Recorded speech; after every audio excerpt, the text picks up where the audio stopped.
noches, amigos. Bienvenidos a su programa lachinapolo.pe. Soy Rocío Rojas y esta noche los estaré acompañando en ausencia de la doctora Polo. Y ahora tenemos importantísima información preparada por nuestro equipo de investigación. Una nota con información relevante respecto de los nexos y conexiones del expresidente Pedro Castillo en la región de Ancash. Veamos.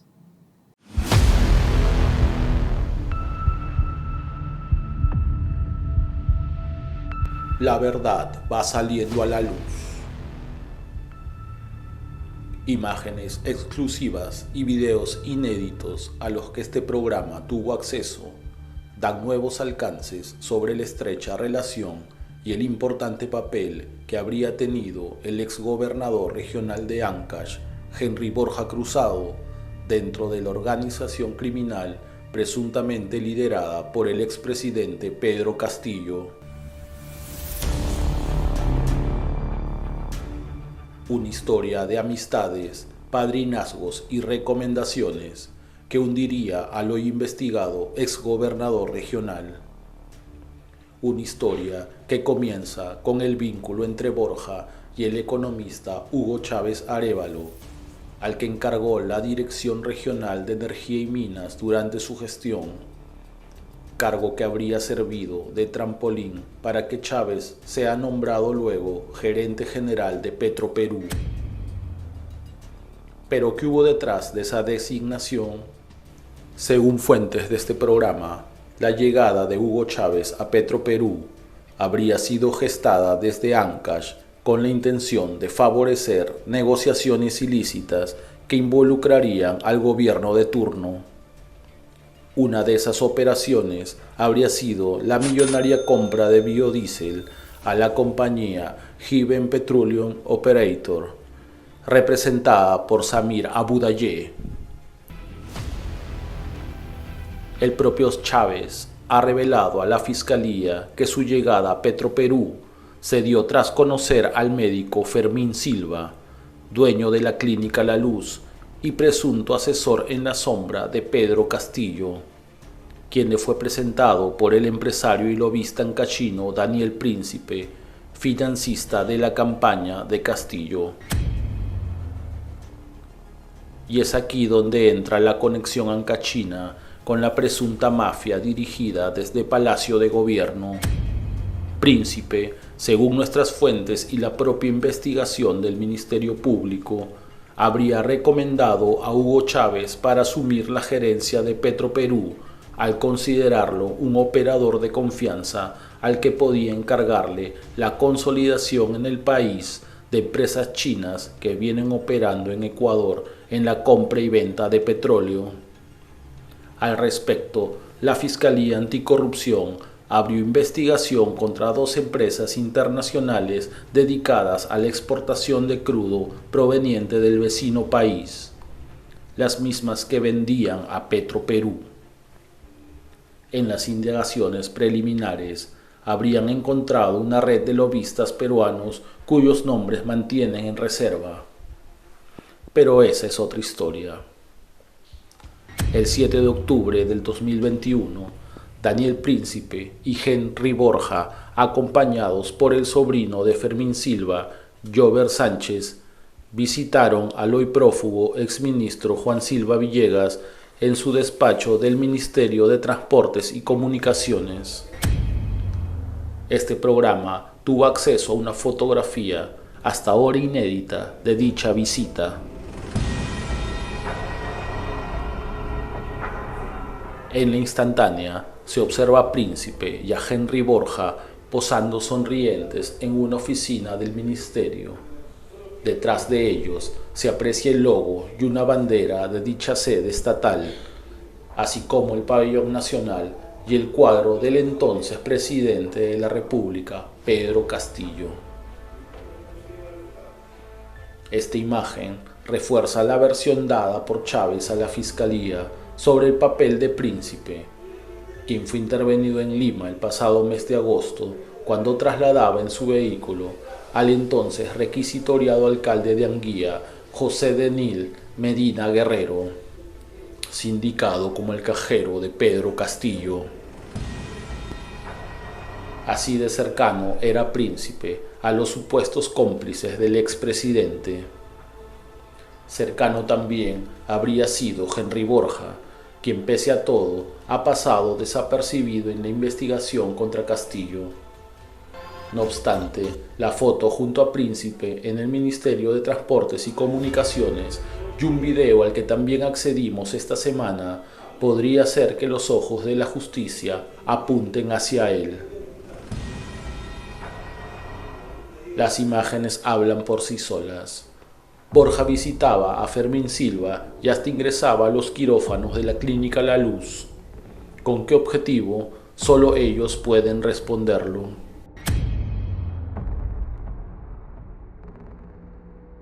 Este programa intentó contactarlos para tener su descargo, pero no obtuvimos respuesta. Lo que queda claro es que el ex gobernador de Ancash fue bastante cercano al círculo de confianza de Pedro Castillo, círculo que hoy es investigado por haber cometido presuntos actos ilícitos durante su gobierno.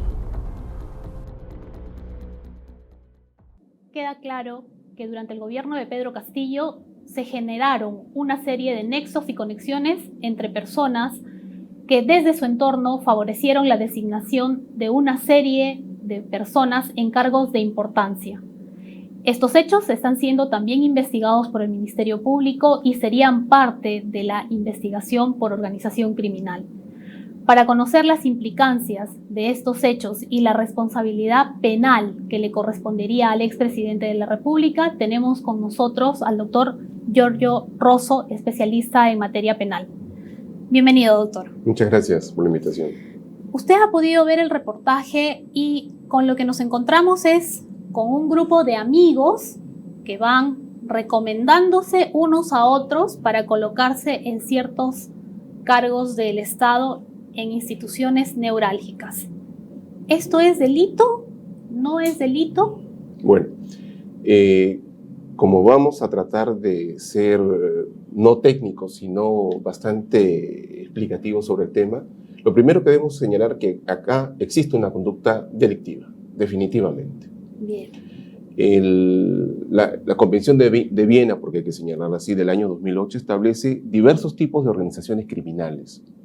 Y una de estas organizaciones criminales, un tipo de organización criminal, es la que eventualmente se habría desarrollado por parte de Pedro Castillo, que encabezaba esta organización, y a su vez tenía diversos componentes que cada uno de ellos cumplía un rol, porque lo importante es establecer qué función cumplía cada uno de ellos con la finalidad de obtener un objetivo. ¿Cuál era? Evidentemente, beneficiarse con los fondos públicos. O sea, lo que debe quedar claro es que aquí no era buscar al más eficiente, al más capaz, al más honesto, sino era ver cómo podían utilizar los diversos estamentos del Estado para beneficiarse y beneficiar a terceras personas, obviamente obteniendo un rédito de por medio. Claro, el reportaje da cuenta de que el que fuera designado en su momento presidente del directorio de Petroperú, Hugo Chávez, fue director designado por el exgobernador regional de Ancash, Henry Borja. Y luego esta relación le habría valido para interceder, mediar y finalmente proponer a Hugo Chávez como presidente del directorio de Petroperú. Claro, la lógica nos dice que uno debe buscar al más capacitado. Así es. Lamentablemente, muchos de estos cargos tienen un componente político muy alto. Entonces, lo ideal hubiese sido que se consiga una persona con un conocimiento político, porque evidentemente hay acciones de esa naturaleza, pero también con la capacidad, con la experiencia para poder ocupar ese cargo. Sin embargo, queda claro que la intención no fue buscar a la persona más capaz, reiteramos, ni más honesta, sino buscar a un elemento que sirva a los fines de la organización criminal. En consecuencia, cuando se dice, bueno, pero el señor no sabía, no, él tenía que tener conocimiento y aún más, su decisión era fundamental para que el señor pudiera ser presidente de Petroperú. Claro, entonces podemos decir que sí hay caso a nivel del Ministerio Público. Hemos escuchado de que el martes pasado se ha formalizado una investigación precisamente vinculada a estos hechos, pero que hasta donde tenemos conocimiento no había salido a la luz el rol que presuntamente ha jugado el exgobernador de Ancash. ¿Hay caso o no hay caso a nivel del Ministerio Público? Yo creo que hay un detalle importante. La organización criminal no se gesta con el otorgamiento de parte de la OMP del reconocimiento como presidente a Pedro Castillo, O sea, sino que digamos. inclusive esta organización se habría desarrollado desde antes. ¿Por qué? Porque definitivamente Pedro Castillo se ha rodeado de un grupo de personas de su entera confianza, personas que al ser él designado como presidente de la República toman relevancia, y obviamente aquí existe una organización criminal, porque el cabecilla necesita la lealtad de sus subalternos y el subalterno necesita la lealtad del líder. ¿Para qué? Para obtener los réditos que iba a dar el Estado, porque finalmente ellos han visto al Estado, al Tesoro como un botín. Claro, claro. Entonces, dicho esto, es importante recordar el rol que cumplen las investigaciones de la Casa de Zarratea, donde se habrían gestado reuniones con una serie de personas desde antes que Pedro Castillo asuma como presidente de la República. Acá hay una cosa que queda clarísima. Si Pedro Castillo no hubiese tenido participación en esta organización criminal, hubiesen habido diversos estancos, pero no una de esta naturaleza. ¿Por qué? Porque finalmente es él, como presidente de la República, y como ente principal en el Ejecutivo, quien engarza a estas personas, ¿para qué? Para obtener beneficios vía contratación con el Estado, vía colocación de puestos, pero teniendo él siempre como cabeza el control de cada una de esas actividades. ¿Para qué? Para tener una puerta abierta a efectos de que el que esté en el lugar pueda obtener un beneficio, pero él también pueda obtener un beneficio en caso lo necesite. Claro, y ahora el Ministerio Público, con todos estos datos, con toda esta información que también ha aportado la prensa, va a tener un caso consistente, porque el televidente lo que no quiere es pues presenciar largas investigaciones que en el tiempo son declaradas nulas, se archivan. Entonces, ¿cuál es la importancia de este tipo de hallazgos? ¿Cuál es el rol que debe cumplir el Ministerio Público para que realmente se sancionen las conductas delictivas? Ahí hay un problema bastante serio. Hay un dicho que dice que mucho abarca, poco aprieta. Ciertamente. Lamentablemente, cuando se inician este tipo de investigaciones, están sujetas a una ley específica que da 36 meses de investigación preparatoria, es decir, la primera etapa, que inclusive se puede ampliar a 12 meses más. Estamos hablando de 48 meses. 4 años. En consecuencia, el Ministerio Público, técnicamente hablando, tiene un periodo muy largo para poder iniciar las acciones. ¿Y eso qué conlleva? Que llego al mes 47 y recién ahí me comienzo a preocupar. Claro. Entonces, ¿por qué? Porque también hay investigaciones que requieren definitivamente una carga probatoria importante, pero lo que yo considero básicamente es, si tengo 3 o 4 delitos bien sólidos, solamente debería enfocarme en eso, porque eventualmente las penas se van a sumar. Es decir, a estas personas, por 3 o 4 delitos, por la gravedad de los hechos, pueden, inclusive por criminalidad organizada, pueden colocarle penas de 15, 20 años. Claro. O sea, no necesitamos más. Esta pregunta se la hacía, doctor, porque en realidad, desde que inició el gobierno de Pedro Castillo, al poco tiempo han habido una serie de informaciones a nivel periodístico que ya daban cuenta de estas amistades peligrosas, quiero decir yo, en los que ya se dejaba entrever de que el afán era colocarse en ciertas posiciones claves, instituciones donde se manejan grandes recursos, no necesariamente para hacer una gestión pública eficiente, sino para favorecer determinados intereses. Porque finalmente, doctor, hay que recordar que todo presidente puede designar pues, a la persona que estime capacitada o con las calificaciones suficientes para un cargo público. Pero en este caso, no solamente no eran personas con las calificaciones adecuadas. Lo que pasa es que tenemos diversos presidentes que están siendo investigados, pero eventualmente, sea Fujimori, sea Ollantumala, sea PPK, sea Vizcarra, todos ellos eventualmente han sido investigados al concluir su mandato. Entonces, los defensores de Castillo dicen, pero ¿cómo a él lo están investigando antes de que termine su gestión? Ya quedó claro, por el Tribunal Constitucional inclusive, que un presidente puede ser investigado, mas no acusado, porque es definitivamente otra etapa. Claro. Sin embargo, es evidente que acá hubo una situación que generó una suerte de conflicto, tanto político como jurídico. Así es.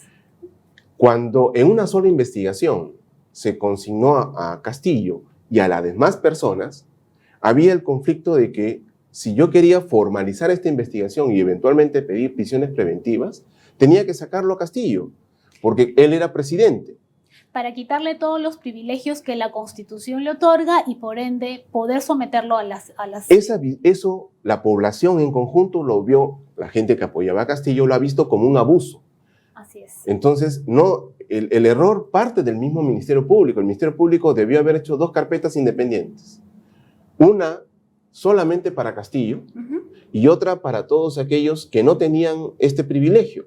Inclusive los ministros que podían ser eventualmente investigados de manera distinta. Eso significaba de que literalmente se hacían investigaciones por cuerda separada, no se metía a todos en un solo bolso o saco y por ende la complejidad de la investigación, en el caso de Castillo seguía siendo un tema difícil, pero en el caso de los no aforados, o sea, de aquellos funcionarios que no tienen estas protecciones constitucionales, podría haberse simplificado.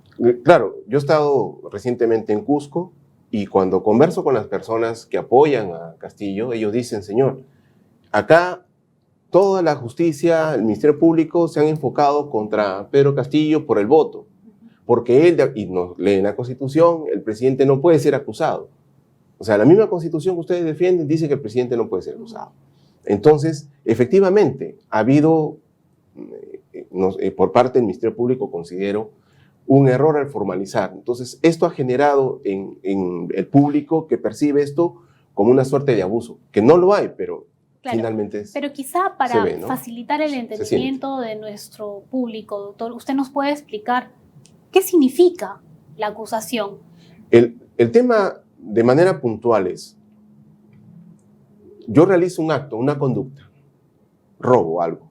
Ilícita, conducta ilícita. ¿Okay? Una conducta ilícita, robo algo. Así es. O realizo un acto de colusión, cualquier conducta que está establecida en el Código Penal. Como delito. La primera etapa es básicamente establecer y reunir los medios de prueba para que a mí se me pueda establecer la responsabilidad frente a ese acto punible, ese acto delictivo. O sea, es, digamos, una primera etapa. Hay una primera etapa. En esa etapa, el titular, el que tiene la dirección de la investigación es el Ministerio Público, al punto tal que el juez hoy día ya no tiene ni siquiera el expediente, por decirlo así.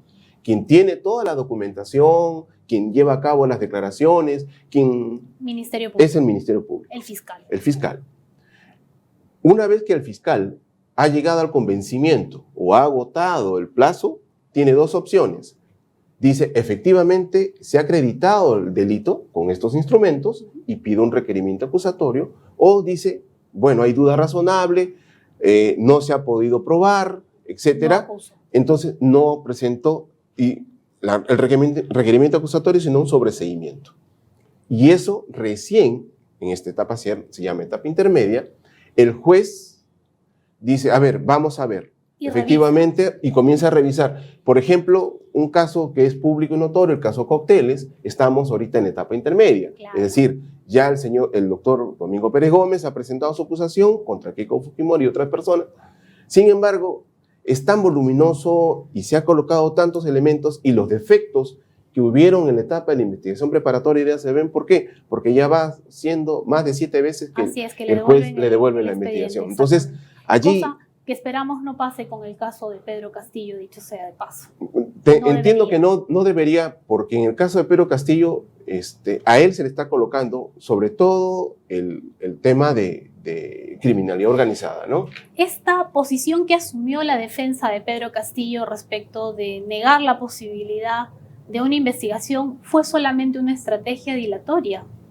Técnicamente hablando, el colega en su momento hizo un poco lo que también buscaba el cliente, ¿no? Porque dilatar esto era tratar de ganar. Yo creo que el colega finalmente hizo una suerte de bomba molotov porque combinó temas políticos con temas jurídicos. Claro, claro.